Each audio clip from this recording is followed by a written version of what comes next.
Hey guys, Bullhead for the win here. Sorry I haven't been keeping up with my playoff pickings as I promised, but I'm here to make some for you this evening. It's a little early, it's I think it's what you call it. It's Thursday night, but might as well get it up now while I have some free time. All right, so I don't know the times of the games, but I know who's playing, obviously. So as you can tell, as I said before, I'm a big Steelers fan. And I gotta support my team. So Steelers Jet game. It's gonna be a very tough game. It's gonna be a hard-fought defensive game. But if you look at the teams, they match up pretty evenly, except for the fact that Steelers have a two-time Super Bowl winning quarterback. You can't argue with the fact that Big Ben has 2 rings, regardless of whether or not he did well in the first Super Bowl. He came through on the second one, and the first one he's the one who got them to that point. Okay, the Jets. They have a good running game. The problem is that the Steelers have the best defensive line in all of football. And I'll be the first one. I'm not gonna say that because it's my favorite team, but I'll be the first one to say that they have terrible corners. So I'm not gonna sit here and tell you that the Steelers have the best of everything, because they don't. I personally did not believe that the Steelers were going to beat the Ravens. Anyway, back to what I was talking about. When you look at the Steelers and the Jets, they match up pretty evenly across the board, and except for corners and stuff like that. But my final pick for the score is going to be Steelers 27, Jets 14. And now the 27 points that the Jets are going to allow is not going to be because of their defense. It's going to be because of the Steelers' ability to get pressure on quarterbacks. They were leading the league in sacks until the playoffs, where the Packers have just fucking exploded. But the Steelers are going to win that game. And I know I sound overconfident, but they're going to win it because they have a more veteranized team where it counts. And the most important position on the football field, as we all know, is the quarterback.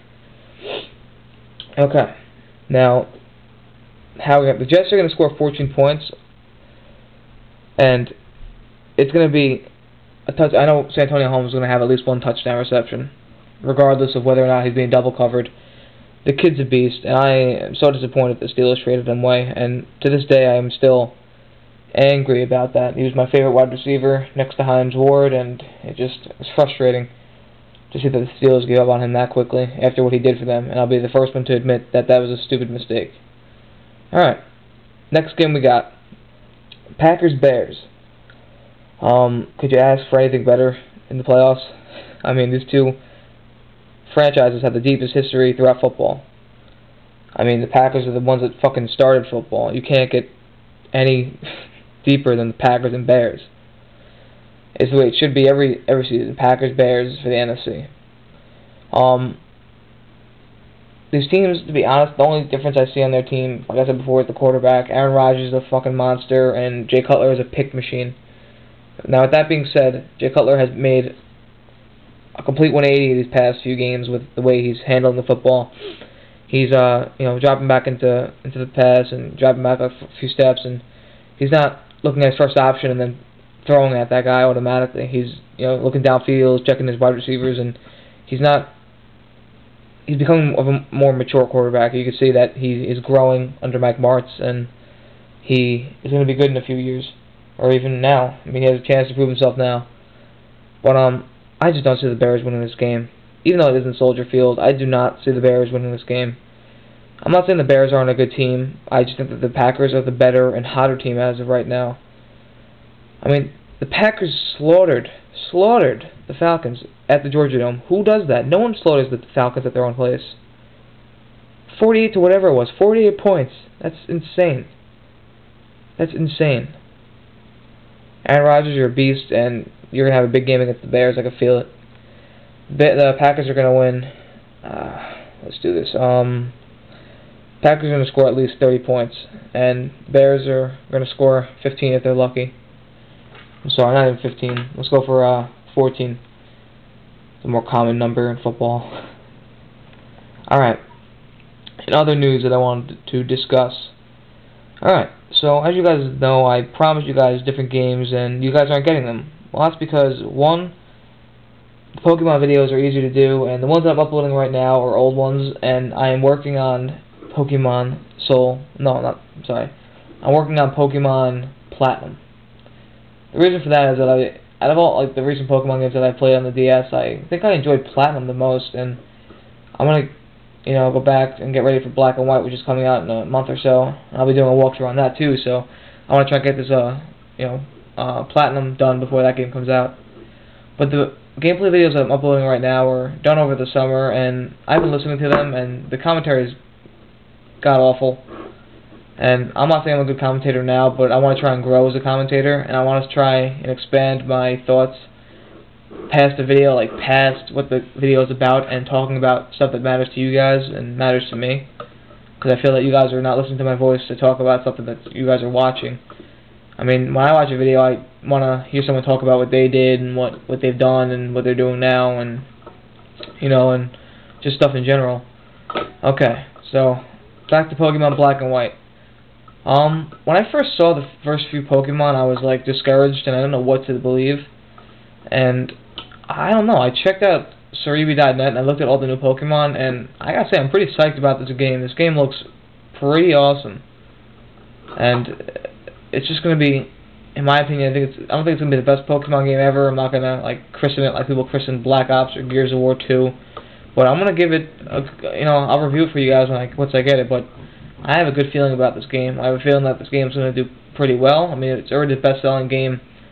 Black and White sold the most games for the DSi in the history of DS games. Oh, it's my dog.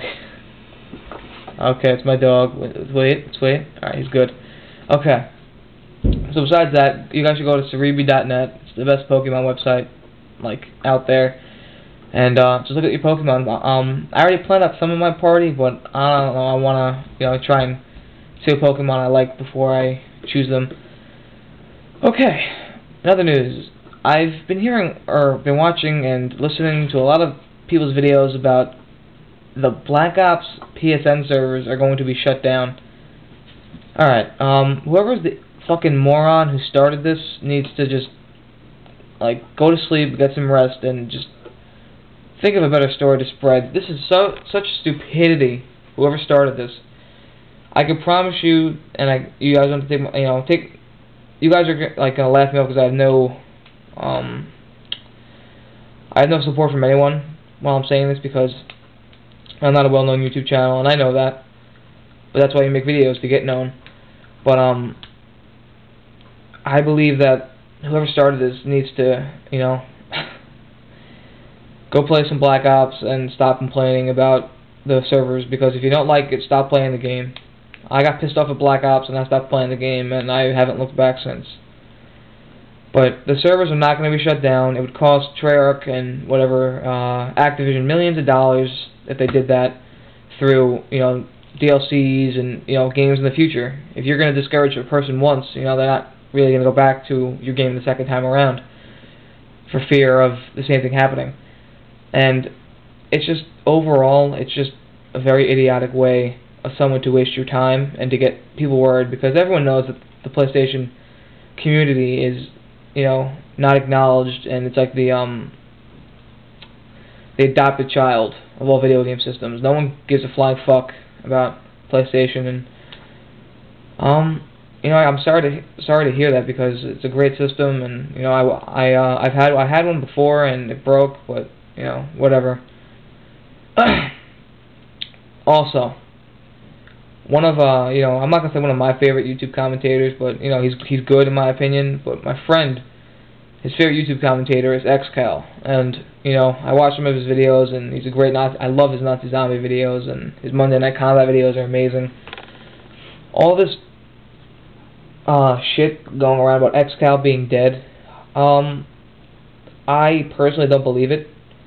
And I'm typically a naive person. If I hear something, I'll believe it at first, and then I'll take it into my own hands to research and figure it out. But this one guy, I'm not picking a fight with him, but he made a video of him showing his emotions and crying on a camera with his gamer card.